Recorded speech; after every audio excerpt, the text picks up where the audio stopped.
सो प्यारी साध संगत,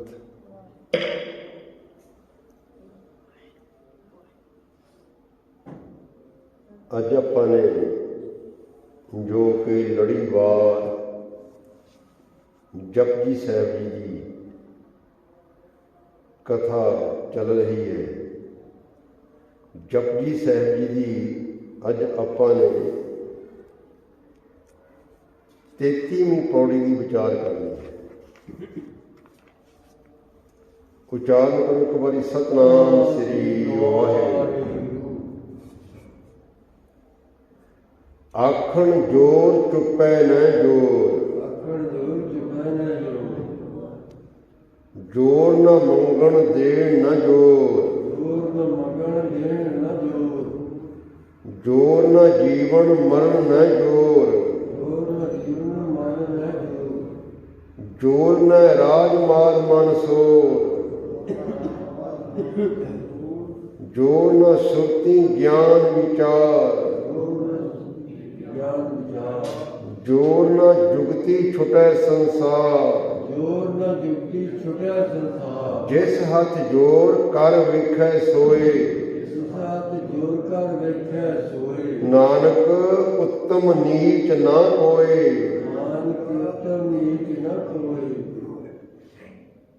सो ये 33वीं पौड़ी,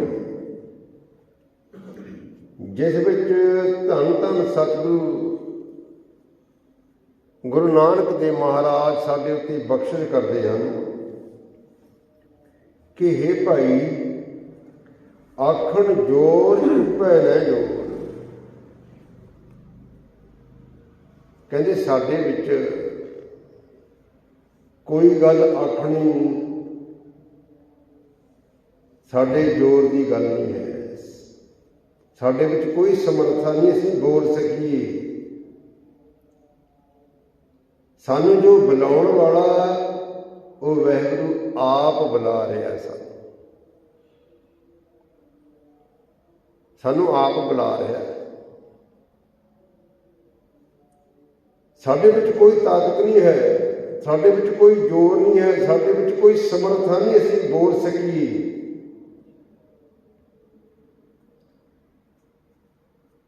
जो वो बुला रहा है उसकी किरपा दे नाल जो कुछ वो बुला रहा असीं उही बोल रहे, उही बोल सकते।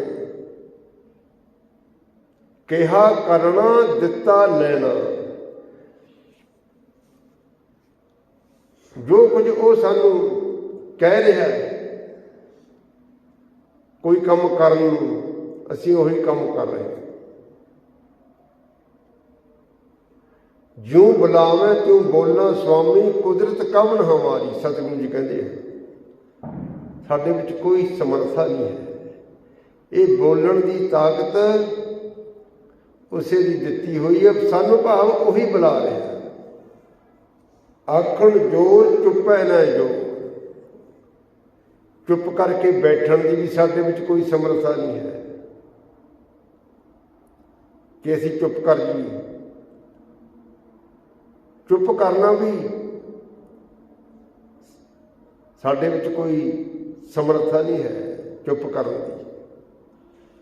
आखण जोर चुपै न जोर, जोर न मंगण देण न जोर। कुछ मंगना, मंगण की भी साडे विच कोई ताकत नहीं है कि असीं कुछ मंग सकीए। कई बारी आपां भी कई बारी सोचते हैं कि आह चीज़ फलाणे तो मंगी या गुरु कोलों मंगी, अरदास करिए, मंगे नहीं हुंदा। साडे विच कोई ताकत नहीं, असीं कोई चीज़ मंगी। मंगना भी साडे विच जोर नहीं है मंगण दा। कई बारी मंगे नहीं हुंदा। देण ना जोर, किसी को कोई चीज़ दे दिए, देण का भी साडे विच कोई जोर नहीं है। असीं किसी को कुछ दे दिए, दे ही नहीं हुंदा।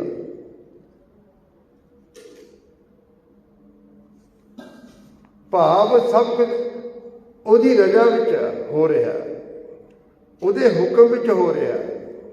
ਕਿਉਂਕਿ ਇਹੀ ਗੱਲ ਸਤਿਗੁਰੂ ਗੁਰੂ ਨਾਨਕ ਦੇਵ ਮਹਾਰਾਜ ਸਾਨੂੰ ਸਮਝਾ ਰਹੇ ਹੈ, ਹੁਕਮ ਰਜ਼ਾਈ ਚੱਲਣਾ ਨਾਨਕ ਲਿਖਿਆ ਨਾਮ। ਸਭ ਕੁਝ ਉਹਦਾ ਹੁਕਮ ਵਰਤ ਰਿਹਾ ਹੈ,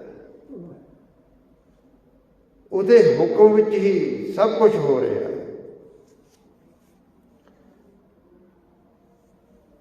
ਆਖਣ ਜੋਰ ਚੁੱਪੇ ਨਾ ਜੋਰ, ਜੋਰ ਨਾ ਮੰਗਣ ਦੇਣ ਨਾ ਜੋਰ। ਮੰਗਣਾ ਵੀ ਸਾਡੇ ਜ਼ੋਰ ਦੀ ਗੱਲ ਨਹੀਂ, ਦੇਣਾ ਵੀ ਸਾਡੇ ਜ਼ੋਰ ਦੀ ਗੱਲ ਨਹੀਂ ਹੈ।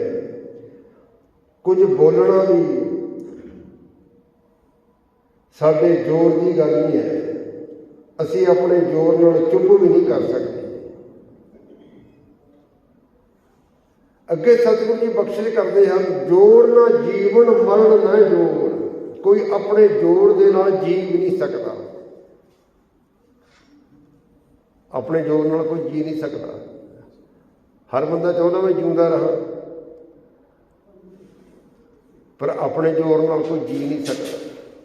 ਘਨ ਘਾਲੇ ਸਭ ਦਿਵਸ ਸਾਸ ਨੇ, ਵੱਢਣ ਘਟਣ ਤਿਲ ਸਾਰ।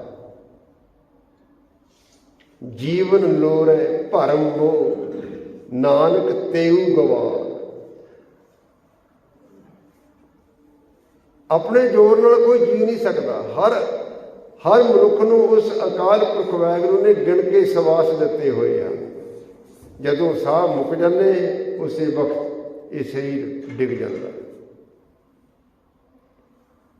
ਪਰ ਭਟਕਣਾ ਵਿੱਚ ਪਏ ਹੋਏ ਮਨੁੱਖ, ਮੋਹ ਵਿੱਚ ਫਸੇ ਹੋਏ ਮਨੁੱਖ ਵੱਧ ਜਿਉਣਾ ਚਾਹੁੰਦੇ ਹਨ,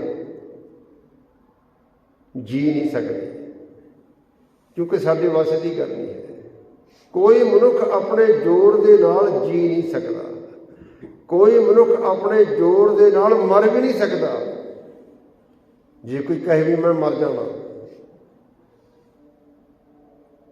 ਕਿਸੇ ਵਿੱਚ ਕੋਈ ਤਾਕਤ ਨਹੀਂ ਕੋਈ ਮਰ ਜਾਵੇ, ਕਿਸੇ ਵਿੱਚ ਕੋਈ ਤਾਕਤ ਨਹੀਂ ਉਹ ਜੀ ਸਕੇ, ਕਿਸੇ ਵਿੱਚ ਕੋਈ ਤਾਕਤ ਨਹੀਂ ਹੈ ਕੋਈ ਗੱਲ ਕਹਿ ਜਾਵੇ, ਕਿਸੇ ਵਿੱਚ ਕੋਈ ਤਾਕਤ ਨਹੀਂ ਉਹ ਚੁੱਪ ਕਰਕੇ ਬਹਿ ਜਾਵੇ, ਕਿਸੇ ਵਿੱਚ ਕੋਈ ਤਾਕਤ ਨਹੀਂ ਹੈ ਕੋਈ ਚੀਜ਼ ਮੰਗ ਲਵੇ, ਕਿਸੇ ਵਿੱਚ ਕੋਈ ਤਾਕਤ ਨਹੀਂ ਹੈ ਕੋਈ ਚੀਜ਼ ਕਿਸੇ ਨੂੰ ਦੇ ਦੇਵੇ। ਸਭ ਉਹਦਾ ਹੁਕਮ ਹੈ, ਉਹਦੇ ਹੁਕਮ ਵਿੱਚ ਹੀ ਅਸੀਂ ਬੋਲ ਰਹੇ ਹਾਂ, ਉਹਦੇ ਹੁਕਮ ਵਿੱਚ ਹੀ ਅਸੀਂ ਚੁੱਪ ਕਰ ਸਕਦੇ ਹਾਂ, ਉਹਦੇ ਹੁਕਮ ਵਿੱਚ ਹੀ ਅਸੀਂ ਕੁਝ ਮੰਗ ਸਕਦੇ ਹਾਂ, ਉਹਦੇ ਹੁਕਮ ਅਨੁਸਾਰ ਹੀ ਅਸੀਂ ਕੁਝ ਦੇ ਸਕਦੇ ਹਾਂ। ਉਹਦੇ ਹੁਕਮ ਵਿੱਚ ਹੀ ਅਸੀਂ ਜੀ ਰਹੇ, ਉਹਦੇ ਹੁਕਮ ਵਿੱਚ ਹੀ ਇੱਕ ਦਿਨ ਅਸੀਂ ਮਰ ਜਾਣਾ। ਸਭ ਕੁਝ ਉਹਦੇ ਹੁਕਮ ਵਿੱਚ ਹੋ ਰਿਹਾ। ਉਹਦੇ ਹੁਕਮ ਨੂੰ ਬੁੱਝਣਾ, ਜਿਸ ਨੇ ਉਹਦੇ ਹੁਕਮ ਨੂੰ ਬੁੱਝ ਲਿਆ, ਮਾਨੋ ਉਹਦੇ ਅੰਦਰੋਂ ਕੂੜ ਦੀ ਪਾਲ ਟੁੱਟ ਗਈ। ਕੂੜ ਦੀ ਪਾਲ ਤੋੜਨੀ, ਜਿਸ ਦੀ ਕੂੜ ਦੀ ਪਾਲ ਟੁੱਟ ਗਈ ਨਾ, ਉਹਦੀ ਇਹ ਨਿਸ਼ਾਨੀ ਹੈ। ਉਸ ਨੂੰ ਸਮਝ ਆ ਜਾਂਦੀ ਹੈ ਕਿ ਮੈਂ ਜੋ ਬੋਲ ਰਿਹਾ ਮੈਂ ਨਹੀਂ ਬੋਲ ਰਿਹਾ, ਮੈਨੂੰ ਬੁਲਾ ਰਿਹਾ। ਉਹਦੇ ਹੁਕਮ ਵਿੱਚ ਹੀ ਅਸੀਂ ਬੋਲ ਰਹੇ ਹਾਂ, ਉਹੀ ਸਾਨੂੰ ਸਾਡੇ ਕੋਲੋਂ ਬੁਲਾ ਰਿਹਾ ਹੈ। ਅੱਗੇ ਸਤਿਗੁਰੂ ਜੀ ਬਖਸ਼ਿਸ਼ ਕਰਦੇ ਹਨ, ਜੋਰ ਨਾ ਸੁਰਤੀ ਗਿਆਨ ਵਿਚਾਰ। ਜੋਰ ਨਾ ਜੀਵਨ ਮਰਨ ਨਾ ਜੋਰ, ਜੋਰ ਨਾ ਰਾਜਮਾਨ ਮਨ ਸੋਰ। ਆਪਣੇ ਜੋਰ ਦੇ ਨਾਲ ਕੋਈ ਜੀ ਨਹੀਂ ਸਕਦਾ, ਆਪਣੇ ਜੋਰ ਦੇ ਨਾਲ ਕੋਈ ਮਰ ਨਹੀਂ ਸਕਦਾ। ਕਹਿੰਦੇ ਜੋਰ ਨਾ ਰਾਜਮਾਲ ਮਨ ਸ਼ੋਰ। ਆਪਣੇ ਜੋਰ ਦੇ ਨਾਲ ਕੋਈ ਰਾਜ ਭਾਗ ਦਾ ਮਾਲਕ ਨਹੀਂ ਬਣ ਸਕਦਾ, ਰਾਜਮਾਲ ਇਕੱਠਾ ਨਹੀਂ ਹੋ ਸਕਦਾ, ਰਾਜ ਨਹੀਂ ਪ੍ਰਾਪਤ ਕਰ ਸਕਦਾ, ਧਨ ਦੌਲਤ ਨਹੀਂ ਇਕੱਠੀ ਕਰ ਸਕਦਾ। ਉਹਦੇ ਹੁਕਮ ਵਿੱਚ ਹੀ ਸਾਨੂੰ ਸਭ ਕੁਝ ਮਿਲਦਾ। ਕਹਿੰਦੇ ਜੋਰ ਨਾ ਰਾਜਮਾਲ ਮਨ ਸ਼ੋਰ। ਰਾਜਮਾਲ ਪ੍ਰਾਪਤ ਕਰਕੇ, ਧਨ ਦੌਲਤ ਪ੍ਰਾਪਤ ਕਰਕੇ, ਉੱਚੇ ਰੁਤਬੇ ਪ੍ਰਾਪਤ ਕਰਕੇ, ਉੱਚੇ ਰੁਤਬੇ ਪ੍ਰਾਪਤ ਕਰਨੇ ਸਾਡੇ ਤਾਕਤ ਦੀ ਗੱਲ ਨਹੀਂ ਹੈ, ਸਾਡੇ ਜ਼ੋਰ ਦੀ ਗੱਲ ਨਹੀਂ ਹੈ, ਸਾਡੇ ਵਿੱਚ ਕੋਈ ਸਮਰੱਥਾ ਨਹੀਂ ਹੈ। ਅਸੀਂ ਰਾਜ ਮਾਲ ਦੇ ਮਾਲਕ ਬਣ ਜਾਈਏ, ਅਸੀਂ ਅਮੀਰ ਹੋ ਜਾਈਏ। ਸਾਡੀ ਆਪਣੀ ਤਾਕਤ ਨਹੀਂ ਹੈ। ਕੋਈ ਆਪਣੀ ਤਾਕਤ ਦੇ ਨਾਲ, ਆਪਣੇ ਜ਼ੋਰ ਦੇ ਨਾਲ, ਆਪਣੇ ਢੰਗ ਦੇ ਨਾਲ ਕੋਈ ਅਮੀਰ ਨਹੀਂ ਬਣ ਸਕਦਾ, ਰਾਜ ਨਹੀਂ ਪ੍ਰਾਪਤ ਕਰ ਸਕਦਾ, ਧਨ ਦੌਲਤ ਨਹੀਂ ਇਕੱਠੀ ਕਰ ਸਕਦਾ। ਇਹ ਸਭ ਉਹਦੀ ਬਖਸ਼ਿਸ਼ ਹੈ। ਪਰ ਕਈ ਵਾਰੀ ਮਨੁੱਖ ਇਹ ਸੋਚ ਲੈਂਦਾ ਕਿ ਮੇਰੀ ਮਿਹਨਤ ਹੈ, ਮੇਰਾ ਦਿਮਾਗ ਬੜਾ, ਮੈਨੂੰ ਅਕਲ ਬੜੀ ਹੈ, ਮੇਰੀ ਮਿਹਨਤ ਹੈ, ਮੇਰਾ ਉਦਮ ਹੈ, ਇਹ ਸੋਚ ਲੈਂਦਾ। ਪਰ ਸਤਿਗੁਰੂ ਗੁਰੂ ਅਰਜਨ ਦੇਵ ਮਹਾਰਾਜ ਕਹਿੰਦੇ ਹਨ, ਸਰਬ ਨਿਧਾਨ ਪ੍ਰਭ ਤੇਰੀ ਮਾਇਆ, ਆਪੋ ਕਛੂ ਨਾ ਤੈਨੂੰ ਮਿਲਿਆ। ਸਾਰੇ ਖਜ਼ਾਨੇ, ਸਾਰੇ ਸੁੱਖ, ਸਭ ਕੁਛ ਉਹਦੀ ਮਿਹਰ ਵਿੱਚ ਆ। ਉਹੀ ਦੇਣ ਵਾਲਾ, ਲੈ ਵੀ ਲੈਂਦਾ ਉਹ। ਰਾਜ ਭਾਗ ਦਾ ਮਾਲਕ ਬਣਾਉਣ ਵਾਲਾ ਉਹ ਆਪ ਹੈ। ਫਿਰ ਅੱਗੇ ਸਤਿਗੁਰੂ ਜੀ ਕਹਿੰਦੇ ਹਨ, ਜੋਰ ਨਾ ਰਾਜ ਮਾਲ ਮਨ ਸ਼ੋਰ, ਮਨ ਦੇ ਵਿੱਚ ਸ਼ੋਰ, ਮਨ ਦੇ ਅੰਦਰ ਫੂੰ ਫਾਂ ਆ ਜਾਣੀ, ਹੰਕਾਰ ਆ ਜਾਣਾ, ਇਹ ਵੀ ਆਪਣੇ ਜ਼ੋਰ ਦੀ ਗੱਲ ਨਹੀਂ। ਉਹ ਫੂੰ ਫਾਂ ਹੰਕਾਰ ਵੀ ਭਰ ਦਿੰਦਾ। ਜਿਉਂ ਜਿਉਂ ਮਨੁੱਖ ਦੇ ਕੋਲ ਮਾਇਆ ਵੱਧਦੀ ਚਲੇ ਜਾਂਦੀ, ਆਪਾਂ ਦੇਖਦੇ ਹੀ ਹਾਂ ਕਈ ਵਾਰੀ ਮਨੁੱਖ ਮਾਮੂਲੀ ਹੁੰਦਾ, ਉਹ ਹੌਲੀ ਹੌਲੀ ਉਹਦੇ ਕੋਲ ਕੋਈ ਰੁਤਬਾ ਆ ਜਾਂਦਾ। ਜਦੋਂ ਕੋਈ ਰੁਤਬਾ ਆ ਜਾਂਦਾ, ਹੋਰ ਵੱਡਾ ਰੁਤਬਾ ਆ ਜਾਂਦਾ, ਹੋਰ ਵੱਡਾ ਰੁਤਬਾ ਆ ਜਾਂਦਾ। ਜਿਉਂ ਜਿਉਂ ਉਹਦਾ ਰੁਤਬਾ ਵੱਧਦਾ ਚਲੇ ਜਾਂਦਾ, ਉਹਦਾ ਵੱਧਦਾ ਚਲੇ ਜਾਂਦਾ, ਤਿਉਂ ਤਿਉਂ ਫੂੰ ਫਾਂ ਵੀ ਵੱਧਦੀ ਜਾਂਦੀ ਹੈ, ਹੰਕਾਰ ਵੀ ਵੱਧਦਾ। ਕੱਲੀ ਅਮੀਰੀਓ ਨਹੀਂ ਵੱਧਦੀ, ਰਾਜ ਭਾਗ ਨਹੀਂ ਵੱਧਦਾ, ਧਨ ਦੌਲਤ ਨਹੀਂ ਵੱਧਦਾ। ਜਿਉਂ ਜਿਉਂ ਮਨੁੱਖ ਦੇ ਕੋਲ ਧਨ ਵੱਧਦਾ ਨਾ, ਜ਼ਮੀਨ ਜਾਇਦਾਦ, ਉੱਚਾ ਰੁਤਬਾ, ਅਹੁਦਾ ਵੱਧਦਾ, ਕੱਲਾ ਅਹੁਦਾ ਨਹੀਂ ਵੱਧਦਾ, ਫੂੰ ਫਾਂ ਵੀ ਵੱਧਦੀ ਹੈ, ਬੰਦਾ ਹੋਰੇ ਹੋ ਜਾਂਦਾ। ਫਿਰ ਛੋਟੇ ਮਨੁੱਖ ਐਵੇਂ ਲੱਗਣ ਲੱਗ ਜਾਂਦੇ, ਜਿਨ੍ਹਾਂ ਵਿੱਚ ਪਹਿਲਾਂ ਰਹਿੰਦਾ ਹੁੰਦਾ ਸੀ, ਉਹਨਾਂ ਨਾਲ ਹੱਥ ਮਿਲਾਉਣ ਨੂੰ ਵੀ ਦਿਲ ਨਹੀਂ ਕਰਦਾ, ਉਹਨਾਂ ਕੋਲ ਬੈਠਣ ਨੂੰ ਵੀ ਦਿਲ ਨਹੀਂ ਕਰਦਾ, ਐਵੇਂ ਲੱਗਣ ਲੱਗ ਜਾਂਦੇ ਹੋ। ਸਤਿਗੁਰੂ ਜੀ ਕਹਿੰਦੇ ਹਨ, ਨਾਲ ਫੂੰ ਫਾਂ ਵੀ ਵੱਧਦੀ ਹੈ, ਮਨ ਸ਼ੋਰ, ਮਨ ਦੇ ਅੰਦਰ ਸ਼ੋਰ, ਹੰਕਾਰ। ਰਾਜਨ ਤਾਂ ਮਾਨ, ਅਭਿਮਾਨ ਤਾਂ ਹੀਨ। ਜਿੱਥੇ ਰਾਜ ਗੱਦੀ ਹੈ ਉੱਥੇ ਹੰਕਾਰ ਨੇ ਲਾਜ਼ਮੀ ਆਉਣਾ, ਉੱਥੇ ਰਾਜ ਹੰਕਾਰ ਵੀ ਆ ਜਾਂਦਾ। ਸਤਿਗੁਰੂ ਜੀ ਕਹਿੰਦੇ ਆ, ਸਭ ਉਹਦੇ ਹੁਕਮ ਵਿੱਚ ਹੈ, ਉਹਦੇ ਹੁਕਮ ਨੂੰ ਬੁੱਝਣਾ।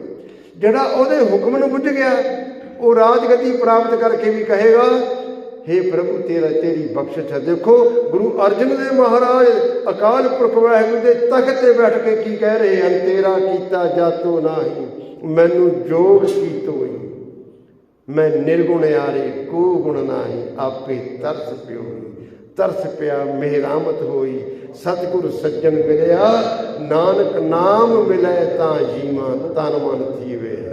ਜਿਹੜਾ ਏਦਾਂ ਕਹਿਣ ਲੱਗ ਜਾਵੇ, ਮਾਨੋ ਉਹਦੀ ਕੂੜ ਦੀ ਕੰਧ ਢਹੀ ਹੋਈ ਹੈ, ਰੱਬ ਨਾਲੋਂ ਪਈ ਹੋਈ ਵਿੱਥ ਮਿਟ ਗਈ, ਉਹ ਰੱਬ ਦਾ ਰੂਪ ਹੋ ਜਾਂਦਾ। ਪਰ ਇਹ ਸਭ ਕੁਝ ਉਹਦੇ ਹੁਕਮ ਵਿੱਚ ਹੋ ਰਿਹਾ, ਉਹਦੇ ਹੁਕਮ ਨੂੰ ਬੁੱਝਣਾ। ਕਉ ਨਾਨਕ ਜਿਨ ਹੁਕਮ ਪਛਾਤਾ, ਪ੍ਰਭ ਸਾਹਿਬ ਕਾ ਤਿਨ ਭੇਦ ਜਾਤਾ। ਜਿਸਨੇ ਪ੍ਰਭੂ ਦੇ ਹੁਕਮ ਨੂੰ ਪਛਾਣ ਲਿਆ ਨਾ, ਮਾਨੋ ਉਹਦੇ ਹੁਕਮ ਨੂੰ ਪਛਾਣਨਾ ਹੈ, ਉਹਦੇ ਹੁਕਮ ਵਿੱਚ ਚੱਲਣਾ ਨਹੀਂ ਹੈ, ਉਹਦੇ ਹੁਕਮ ਵਿੱਚ ਚੱਲਣਾ ਨਹੀਂ, ਚੱਲ ਤਾਂ ਰਹੇ ਆਪਾਂ। ਜੇ ਆਪਾਂ ਕਹੀਏ ਨਾ ਕਿ ਆਪਾਂ ਕਈ ਵਾਰੀ ਕਹਿੰਦੇ ਵੀ ਉਹਦੇ ਹੁਕਮ ਵਿੱਚ ਚੱਲੋ ਜੀ, ਉਹਦੇ ਹੁਕਮ ਵਿੱਚ ਤਾਂ ਚੱਲ ਰਹੇ, ਕਿਸੇ ਦੀ ਤਾਕਤ ਨਹੀਂ ਕੋਈ ਉਹਦੇ ਹੁਕਮ ਦੀ ਉਲੰਘਣਾ ਕਰ ਸਕੇ। ਜਿਉਂ ਤੂੰ ਚਲਾਵੇਂ ਤਿਲ ਤੇ ਵੀ ਚੱਲਾਂ ਸੁਆਮੀ, ਹੋਰ ਕਿਆ ਜਾਣਾ ਗੁਣ ਤੇਰੇ। ਉਹਦੇ ਹੁਕਮ ਵਿੱਚ ਤਾਂ ਆਪਾਂ ਚੱਲ ਰਹੇ, ਉਹੀ ਸਾਨੂੰ ਬੁਲਾ ਰਹੇ ਆ, ਉਹਦੇ ਹੁਕਮ ਵਿੱਚ ਅਸੀਂ ਬੋਲ ਰਹੇ ਹਾਂ, ਉਹਦੇ ਹੁਕਮ ਵਿੱਚ ਸੁਣ ਰਹੇ ਹਾਂ, ਉਹਦੇ ਹੁਕਮ ਵਿੱਚ ਅਸੀਂ खा पी रहे हैं, ਉਹਦੇ ਹੁਕਮ ਵਿੱਚ ਹੀ ਸਭ ਕੁਝ ਹੋ ਰਿਹਾ ਹੈ। ਹੁਕਮ ਵਿੱਚ ਤਾਂ ਸਭ ਕੁਝ ਹੋ ਰਿਹਾ ਹੈ। ਉਹਦੇ ਹੁਕਮ ਵਿੱਚ ਹੀ ਆਪਾਂ ਆਏ ਹਾਂ, ਉਹਦੇ ਹੁਕਮ ਵਿੱਚ ਆਪਾਂ ਚਲੇ ਜਾਣਾ। ਪਰ ਉਹਦੇ ਹੁਕਮ ਨੂੰ ਬੁੱਝਣਾ, ਇਹ ਸਮਝਣਾ ਕਿ ਅਸੀਂ ਉਹਦੇ ਹੁਕਮ ਵਿੱਚ ਚੱਲ ਰਹੇ ਹਾਂ, ਉਹਦੇ ਹੁਕਮ ਵਿੱਚ ਬੋਲ ਰਹੇ ਹਾਂ, ਇਹ ਗੱਲ ਸਮਝਣੀ ਹੈ। ਉਹਦੇ ਭਾਣੇ ਨੂੰ ਸਮਝਣਾ ਕਿ ਜੋ ਕੁਝ ਵੀ ਹੋ ਰਿਹਾ ਉਹਦੇ ਭਾਣੇ ਵਿੱਚ ਹੋ ਰਿਹਾ। ਉਹਦਾ ਭਾਣਾ ਸਾਨੂੰ ਮਿੱਠਾ ਲੱਗੇ, ਉਹਦਾ ਹੁਕਮ ਸਾਨੂੰ ਚੰਗਾ ਲੱਗੇ, ਪਿਆਰਾ ਲੱਗੇ। ਜਦੋਂ ਕੂੜ ਦੀ ਕੰਧ ਨੇ ਡਿੱਗਣਾ ਨਾ, ਕੂੜ ਦੀ ਕੰਧ ਨੇ ਟੁੱਟਣਾ, ਉਸ ਵਕਤ ਉਹਦਾ ਹੁਕਮ, ਉਹਦਾ ਭਾਣਾ ਗੁਰਸਿੱਖ ਨੂੰ ਪਿਆਰਾ ਲੱਗਣ ਲੱਗ ਜਾਂਦਾ। ਫਿਰ ਉਹਦੇ ਦਿੱਤੇ ਹੋਏ ਦੁੱਖ ਵੀ ਪਿਆਰੇ ਲੱਗਦੇ ਹੈ, ਉਹਦੀ ਦਿੱਤੀ ਹੋਈ ਬੇਇੱਜ਼ਤੀ ਵੀ ਪਿਆਰੀ ਲੱਗਦੀ ਹੈ, ਉਹਦਾ ਪਾਇਆ ਹੋਇਆ ਘਾਟਾ ਵੀ ਪਿਆਰਾ ਲੱਗਦਾ। ਸਭ ਕੁਝ ਇਹ ਪਿਆਰਾ ਲੱਗਣ ਲੱਗ ਜਾਂਦਾ। ਉਸ ਨੂੰ ਇਹ ਸਮਝ ਆ ਜਾਂਦੀ ਹੈ ਕਿ ਪ੍ਰਭੂ ਜੋ ਕੁਝ ਵੀ ਕਰ ਰਿਹਾ ਮੇਰੇ ਭਲੇ ਲਈ ਕਰ ਰਿਹਾ ਹੈ। ਇਹ ਨਿਸ਼ਾਨੀ ਹੈ। ਨਹੀਂ ਮਨ ਦੇ ਅੰਦਰ ਸ਼ੋਰ ਹੈ, ਫੂਫਾ ਹੰਕਾਰ ਹੈ ਕਿ ਮੇਰੇ ਕੋਲ ਰਾਜ ਗੱਦੀ ਆ ਗਈ, ਮੇਰੇ ਕੋਲ ਬੜਾ ਉੱਚਾ ਅਹੁਦਾ ਆ ਗਿਆ। ਹੰਕਾਰ ਨਾਲ ਭਰ ਜਾਂਦਾ ਬੰਦਾ। ਮੰਨ ਲਓ ਜੇ ਕੂੜ ਦੀ ਕੰਧ ਐਨ ਮਜ਼ਬੂਤ ਹੈ, ਮਜ਼ਬੂਤ ਕੰਧ ਬਣਾਈ ਬੈਠਾ ਕੂੜ ਦੀ। ਜਦੋਂ ਕੂੜ ਦੀ ਕੰਧ ਟੁੱਟ ਜਾਣੀ, ਫਿਰ ਹੇ ਪ੍ਰਭੂ ਸਭ ਕੁਝ ਤੇਰਾ ਹੈ, ਮੈਂ ਤਾਂ ਕੁਝ ਵੀ ਨਹੀਂ ਹਾਂ। ਫਿਰ ਇੱਦਾਂ ਕਹਿਣ ਲੱਗ ਜਾਂਦਾ। ਇਹ ਨਿਸ਼ਾਨੀ ਹੈ। ਕਹਿੰਦੇ ਜੋਰ ਨਾ ਜੀਵਨ ਮਰਨ ਨਾ ਜੋਰ, ਜੋਰ ਨਾ ਰਾਜ ਮਾਲ ਮਨ ਸ਼ੋਰ। ਸਾਡੇ ਵਿੱਚ ਕੋਈ ਤਾਕਤ ਨਹੀਂ ਹੈ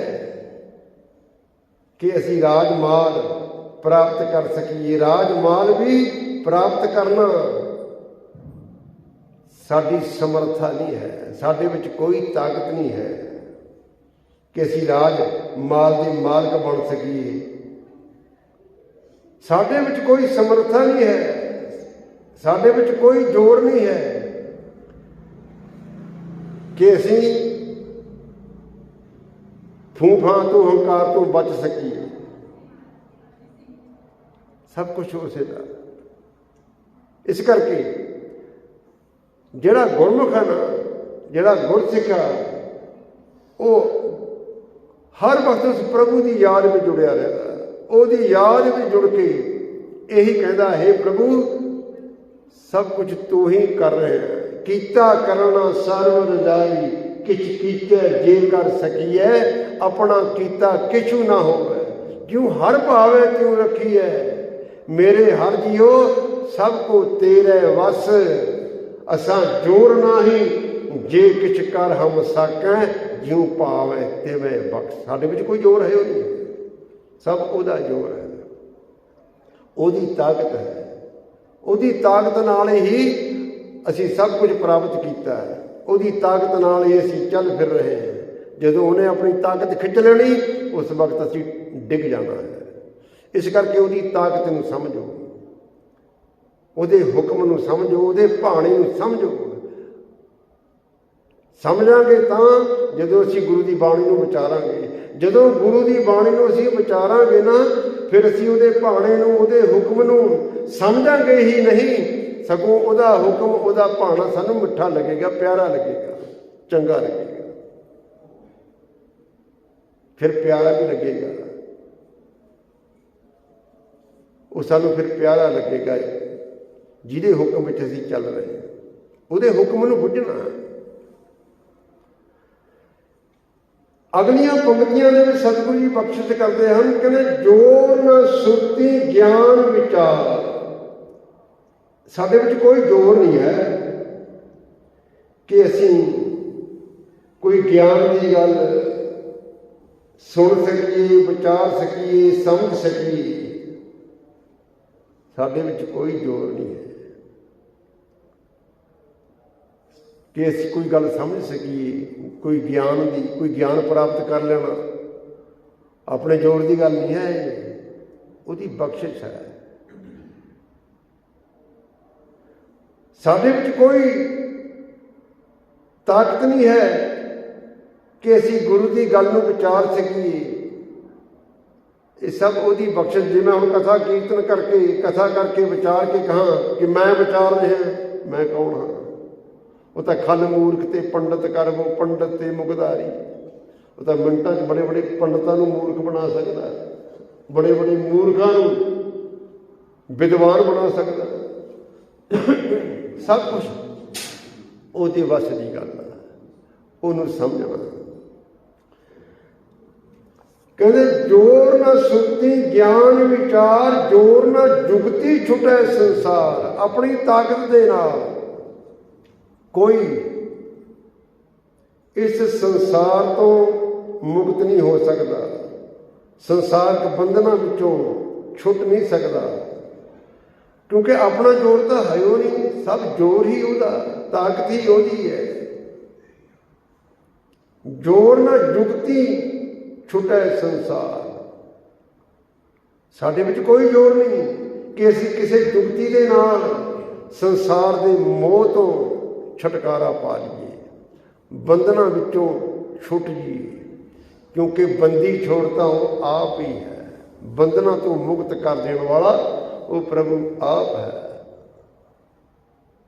उस बंदी छोड़ नूं समझना, उस बंदी छोड़ नूं अपने हिरदे विच वसाउणा। वो अकाल पुरख वाहिगुरू इक्को एक, ਉਹੀ बंदी छोड़ है, ਉਹੀ विकारां तो मुक्त कर देने वाला, ਉਹੀ जम्मण वर दे गेड़ चों कढ़ देने वाला, होर दूजा कोई नहीं है। कोई मनुख बंधना तो मुक्त नहीं हो सकता, जम्मण वर दे गेड़ चों निकल नहीं सकता किसी भी जुगती दे नाल, किसी भी ढंग दे नाल।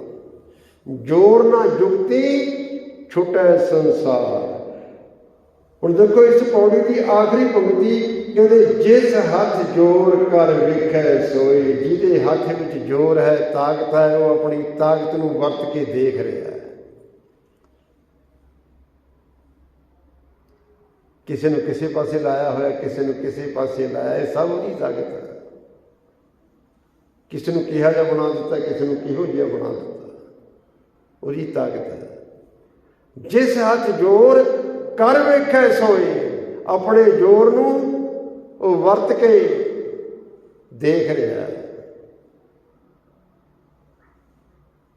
जिस हथ जोर कर वेखै, देखो ਉਹਦੇ जोर दे नाल सब ਉਹਦੀ ताकत। आ सब धरती आकाश पताल किहदी ताकत नाल खड़े है? सारे जी जंत, किड्डा बड़ा उसने परिवार अपना सांभिया होया, सारी सृष्टि ਉਹਦੀ ताकत नाल चल रही है। आकाश खड़ा ਉਹਦੀ ताकत नाल, कितना बड़ा ताकतवर है, सब ਉਹਦਾ जोर है, ਉਹਦੀ ताकत है, ਉਹਦੀ समर्था है। कहते जिस हथ जोड़ कर वेखै सोए, नानक उत्तम नीच ना कोए।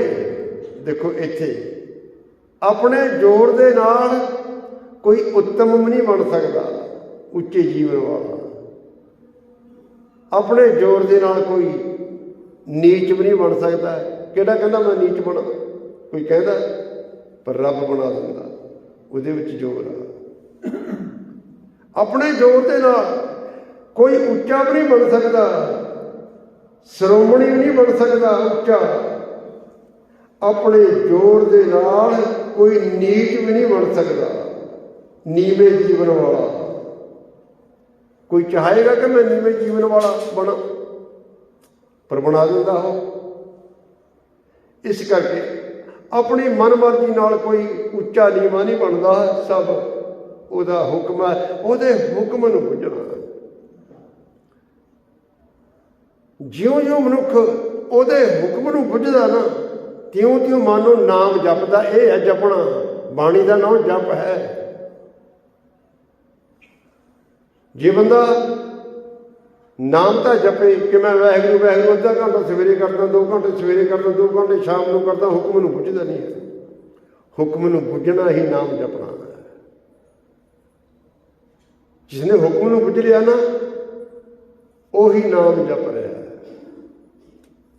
हुण मैं बाणी पढ़ी जावां, ਬਾਣੀ ਨੂੰ ਸਮਝਿਆ ਹੈ ਨਾ, ਜਿਉਂ-ਜਿਉਂ ਮੈਂ ਬਾਣੀ ਨੂੰ ਸਮਝਾਂਗਾ ਮੈਨੂੰ ਸਮਝ ਆਏਗੀ ਕਿ ਸਭ ਕੁਝ ਉਹਦੇ ਹੁਕਮ ਵਿੱਚ ਹੋ ਰਿਹਾ ਹੈ। ਸਭ ਕੁਝ ਤੂੰ ਹੈ ਮੇਰੇ ਪਿਆਰੇ, ਤੇਰੀ ਕੁਦਰਤ ਕੋ ਬਲ ਜਾਏਗੀ, ਉਹਦੇ ਹੁਕਮ ਵਿੱਚ ਹੋ ਰਿਹਾ। ਕਿਹਾ ਕਰਨਾ, ਜੋ ਕੁਝ ਅਸੀਂ ਕਰ ਰਹੇ ਹਾਂ ਨਾ, ਐਵੇਂ ਨਹੀਂ ਕਰ ਰਹੇ, ਸਾਨੂੰ ਪ੍ਰੇਰ ਰਿਹਾ ਉਹ, ਸਾਨੂੰ ਕਹਿ ਰਿਹਾ ਉਹ, ਉਹਦਾ ਕਿਹਾ ਹੋਇਆ ਕਰ ਰਹੇ ਅਸੀਂ। ਕਿਸੇ ਨੂੰ ਕੁਝ ਕਹਿੰਦਾ, ਕਿਸੇ ਨੂੰ ਕੁਝ ਕਹਿੰਦਾ ਹੈ, ਕਿਸੇ ਨੂੰ ਕੁਝ ਕਹਿ ਕੇ ਕੁਛ ਕੋ ਕਰਾ ਰਿਹਾ ਉਹਦੇ ਕੋਲੋਂ, ਕਿਸੇ ਨੂੰ ਕੁਛ ਕਹਿ ਕੇ ਉਹਦੇ ਕੋਲੋਂ ਕਰਾ ਰਿਹਾ। ਸਭ ਉਹਦੇ ਹੁਕਮ ਅਨੁਸਾਰ ਸਾਰੇ ਕੰਮ ਕਾਰ ਕਰ ਰਹੇ ਨੇ। ਪਰ ਜੋ ਮਨੁੱਖ ਗੁਰੂ ਦੇ ਸ਼ਬਦ ਨਾਲ ਜੁੜਦਾ, ਉਸ ਨੂੰ ਇਹ ਸਮਝ ਆਉਂਦੀ ਮੈਂ ਉਹਦਾ ਕਿਹਾ ਹੋਇਆ ਹੀ ਕਰ ਰਿਹਾ। ਉਹਨੂੰ ਸਮਝਣਾ, ਉਹਨੂੰ ਆਪਣੇ ਚਿੱਤ ਵਿੱਚ ਵਸਾਉਣਾ। ਕਿਹਾ ਕਰਨਾ, ਦਿੱਤਾ ਲੈਣਾ, ਜੋ ਕੁਝ ਉਹ ਸਾਨੂੰ ਦੇ ਰਿਹਾ ਅਸੀਂ ਉਹੀ ਪ੍ਰਾਪਤ ਕਰ ਰਹੇ ਹਾਂ। ਜਿਹੜੇ ਸਾਡੇ ਹੱਥ ਵਿੱਚ ਕੁਝ ਆਇਆ ਨਾ, ਐਵੇਂ ਨਹੀਂ ਆਇਆ। ਅਸੀਂ ਤਾਂ ਕਹਾਂਗੇ ਮੇਰੀ ਮਿਹਨਤ, ਸਾਡੀ ਮਿਹਨਤ ਕੋਈ ਨਹੀਂ ਹੈ। ਬੇਅੰਤ ਲੋਕ ਐਸੇ ਹੈ, ਦਿਨ ਰਾਤ ਕਮਾਈ ਕਰਦੇ, ਪੱਲੇ ਕੁਝ ਵੀ ਨਹੀਂ ਪੈਂਦਾ। ਬਹੁਤ ਬੰਦੇ ਐਸੇ ਮਿਹਨਤ ਬਹੁਤ ਕਰ ਰਹੇ, ਪਰ ਕਈ ਕੋਟ ਬੈਠਤੀ ਖਾਏ, ਕਈ ਕੋਟ ਘਾਲੇ ਥੱਕ ਪਾਏ। ਕਈ ਬੰਦੇ ਨੂੰ ਬੈਠੇ ਨਹੀਂ ਦੇਈ ਜਾਂਦਾ, ਉਹ ਵਿਹਲੇ ਹੀ ਖਾ ਰਹੇ। ਬਹੁਤ ਬੰਦੇ ਐਸੇ ਹੈ ਵਿਹਲੇ, ਪਤਾ ਨਹੀਂ ਮਾਇਆ ਕਿੱਧਰੋਂ ਆਈ ਜਾਂਦੀ ਘਰ ਵਿੱਚ। ਕਈ ਵਿਚਾਰੇ ਦਿਨ ਰਾਤ ਮਿਹਨਤ ਕਰਦੇ, ਪੱਲੇ ਕੁਝ ਵੀ ਨਹੀਂ ਪੈਂਦਾ। ਉਹਦਾ ਹੁਕਮ ਹੈ। ਕਈ ਕੋਟ ਘਾਲੇ ਥੱਕ ਪਾਏ, ਕਈ ਕੋਟ ਬੈਠਤੀ ਖਾਏ, ਬੈਠੀ ਖਾਈ ਜਾਂਦੇ ਹੋ। ਕਿਉਂਕਿ ਜੋ ਕੁਝ ਉਹ ਦਿੰਦਾ ਉਹੀ ਅਸੀਂ ਪ੍ਰਾਪਤ ਕਰ ਸਕਦੇ ਹਾਂ। ਪਰ ਅਸਲ ਅਮੀਰ ਉਹ ਹੈ ਜਿਹੜਾ ਉਸ ਦੇਣ ਵਾਲੇ ਨੂੰ ਯਾਦ ਰੱਖਦਾ। ਜਿਹੜਾ ਉਸ ਦੇਣ ਵਾਲੇ ਨੂੰ ਯਾਦ ਕਰਦਾ ਨਾ, ਬਸ ਮਾਨੋ ਉਹਦੇ ਅੰਦਰੋਂ ਕੂੜ ਦੀ ਪਾਲ ਟੁੱਟ ਗਈ, ਉਹਦਾ ਰੱਬ ਨਾਲ ਮਿਲਾਪ ਹੋ ਗਿਆ। ਜਿਸ ਨੇ ਉਸ ਨੂੰ ਸਮਝ ਲਿਆ, ਉਸ ਨੂੰ ਸਮਝਣਾ। ਇਸ ਪੌੜੀ ਦੇ ਵਿੱਚ ਸਤਿਗੁਰੂ ਜੀ ਸਾਨੂੰ ਇਹ ਸਮਝਾਉਂਦੇ ਹਨ, ਮਤ ਜਾਣਿਓ ਕਿ ਮੇਰੇ ਵਿੱਚ ਬੜੀ ਤਾਕਤ ਹੈ, ਮੇਰੇ ਵਿੱਚ ਬੜਾ ਜ਼ੋਰ ਹੈ, ਮੇਰੇ 'ਚ ਬੜੀ ਸਮਰੱਥਾ ਹੈ। ਅਸੀਂ ਕੁਝ ਵੀ ਨਹੀਂ ਕਰ ਸਕਦੇ, ਉਹਦੇ ਜ਼ੋਰ ਨਾਲ, ਉਹਦੀ ਤਾਕਤ ਨਾਲ ਅਸੀਂ ਕੁਝ ਬੋਲ ਸਕਦੇ ਹਾਂ। ਉਹਦੀ ਤਾਕਤ ਨਾਲ ਹੀ ਅਸੀਂ ਚੁੱਪ ਕਰ ਸਕਦੇ ਹਾਂ। ਚੁੱਪ ਕਰਨਾ ਵੀ ਸਾਡੇ ਵੱਸ ਦੀ ਗੱਲ ਨਹੀਂ ਹੈ। ਕਈ ਵਾਰੀ ਸੋਚੀਦਾ ਕਿ ਆਹ ਗੱਲ ਸੰਗਤ ਦੇ ਵਿੱਚ ਨਹੀਂ ਕਹਿਣੀ, ਕਹੇ ਹੋ ਜਾਂਦੀ। ਕਈ ਵਾਰੀ ਮਨ ਬਣਾ ਕੇ ਆਈਦਾ ਕਿ ਆਹ ਗੱਲ ਅੱਜ ਸੰਗਤ ਵਿੱਚ ਰੱਖਣੀ ਹੈ, ਕਹੇ ਨਹੀਂ ਹੁੰਦਾ, ਕਹੇ ਨਹੀਂ ਹੁੰਦਾ, ਕਹਾਉਂਦੇ ਨਹੀਂ ਉਹ, ਕਿਉਂਕਿ ਸਾਡੇ ਵੱਸ ਦੀ ਗੱਲ ਨਹੀਂ ਹੈ। ਅਸੀਂ ਕੋਈ ਗੱਲ ਕਹੀਏ, ਚੁੱਪ ਕਰਨਾ ਵੀ ਸਾਡੇ ਵੱਸ ਦੀ ਗੱਲ ਨਹੀਂ, ਕਹੇ ਹੋ ਜਾਂਦੀ।